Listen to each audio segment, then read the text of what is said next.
Вестина Алфа во 15:30. Грозоморно убиство. 3-годишно девојче почина откако било претепано до смрт.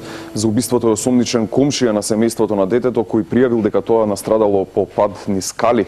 Обдукцијата покажала дека смртта била насилна. Осомничениот и неговата сопруга се приведени. Убиено 3-годишно девојче, соседите го претепале до смрт, па на мајката јавиле дека паднало по скали. Таа веднаш се вратила од работа и повикала брза помош, но лекарите само констатирале смрт. Куќата на стравот, која се наоѓа спроти Скопски Битпазар, ја делат 3 семејства. Хоророт се случувал на вториот кат. Жителите на првиот ниту виделе, ниту чуле нешто. Не сакаат да зборуваат пред камера, но вела дека имале подолги меѓусоседски недоразбирања. Со години не разговарале. Обдукцијата покажала дека девојчето имало крварење, повеќе повреди на внатрешните органи и неколку скршеници. Од извори во истрагата Алфа дознава дека било претепано со електричен кабел. Полицијата уапси 34 годишен маж кој е прво осомничен и неговата 23 годишна сопруга која е второ осомничена. Се товарат за убиство, односно помагање.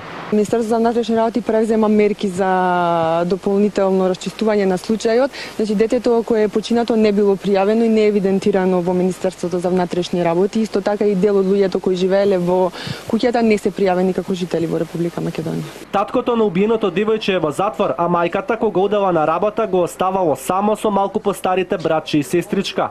Тие заедно со 3 деца на уапсените соседи се згрижени од социјалните служби. Во првата детска амбасада вела дека се згрозени од зачестените насилства врз децата. Бараат институциите да ја зајакнат контролата и да ги зголемат санкциите.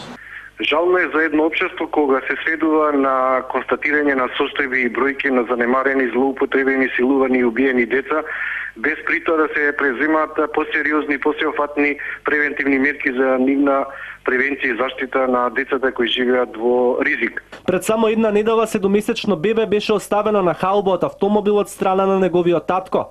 Полицијата ги пронајде одговорните, најверојатно ќе им биде одземено родителското право. Се уште се свежи сеќавањата и на малиот Најден, кој пред една година со исечен јазик беше фрлен во двор во Скопско Арачиново. По неколкумесечна борба, Најден почина.